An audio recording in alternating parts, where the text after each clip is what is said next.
Good evening and welcome to Umpire State of Mind, New York Sports Podcast. We're coming live really quickly for some breaking news in the NHL. The New York Islanders have acquired Kyle Palmieri and Travis Zajac from the New Jersey Devils in exchange for Mason Jost, AJ Greer, a 2021 first-round pick, and a 2022 conditional fourth-round pick. Wow, Lou. What do we say about the trade? Good job. Now, this is kind of the trade. This is exactly the trade the Islanders needed. As I'm sure we're going to hear from a lot of people that Lou likes his boys, he's going after the Devils, blah, blah, blah, blah, blah, especially after Andy Green. First, before I get into the trade, yes, he did draft Zajac. Yes, Travis Zajac was one of his first-round picks in 2004, 2005, I believe, off the top of my head. Kyle Palmieri wasn't. Kyle Palmieri was drafted by the Anaheim Mighty Ducks, traded to the New Jersey Devils 2 months after Lou Lamoriello left the team. So Lou had nothing to do with Kyle Palmieri. So before we get into that, but let's go back to the trade really quick. Palmieri brings in one of the most elite right-wing goal scorers within the last 5 years. Only 5 players since 2014 have scored more goals than Kyle Palmieri. He's got some size to him, grit, toughness, a lot of things that the first line lost when Lee went down.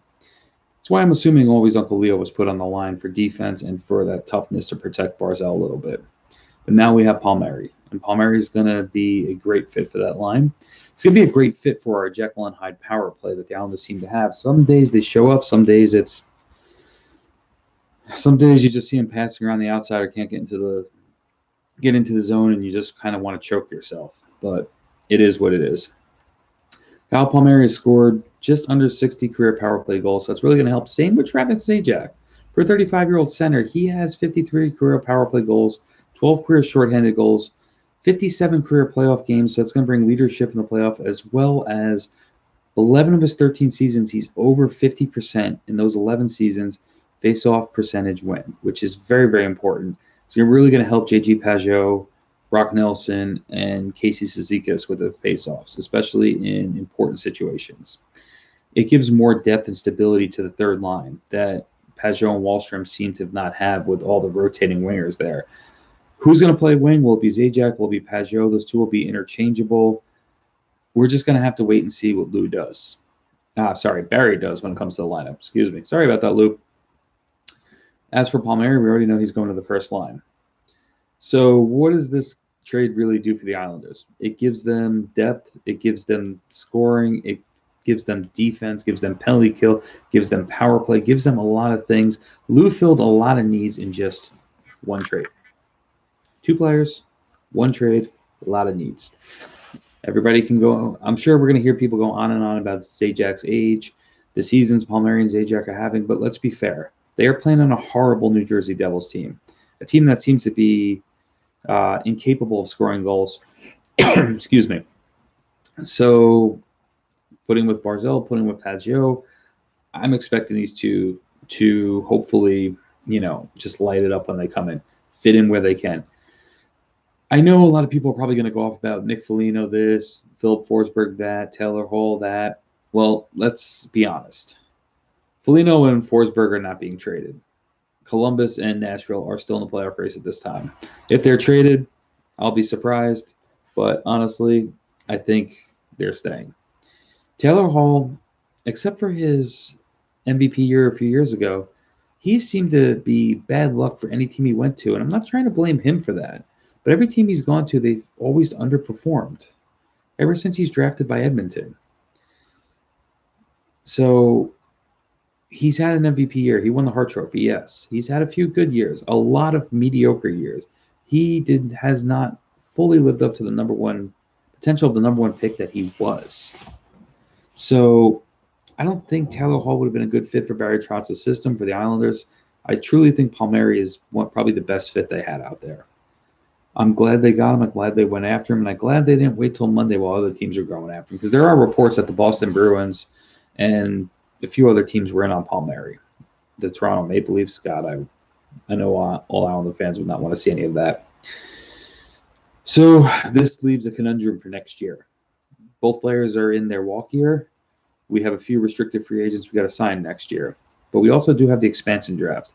Not a lot of cap move room, but maybe we can finagle some magic. Maybe we can somehow convince and unprotect and convince Seattle to take Bailey, Eberle, or Letty, open 5.5 million.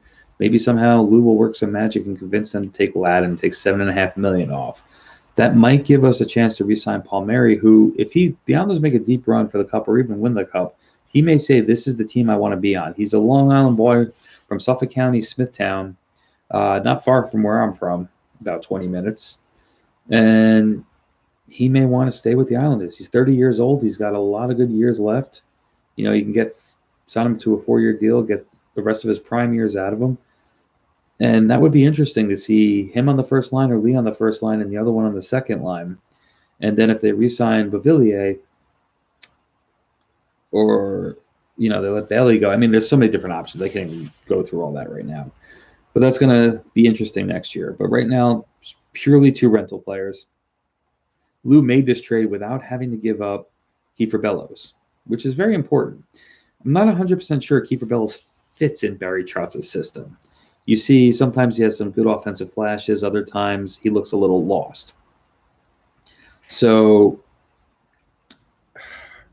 Kiefer's still on the team. Are the Islanders going to give him more time to develop and be another winger for the future? Or is there more trades to come and Lou's not done? Maybe trading Kiefer to recoup that first-round pick, maybe going after some goaltending or defensive depth, especially with the expansion drafts coming up and a lot of unpredictable issues going on right there. But, leave us a comment. Let us know what you think. Drop us a line at umpirestateofminds with an S on the end.com. Subscribe, give us a like. The first 250 subscribers to the YouTube channel will be entered into an auction to win a New York Mets black Francisco Lindor jersey. Frankie Lindor. Get him while it's hot. But as an Islander fan, I am truly happy about this trade. I hope you all are too. I'm really curious to see what you all think. But, give us a like. Let us know what you think. And, can't wait to see if they play tomorrow night. If not, they'll definitely be in Friday after a couple practices. And, let's go Islanders.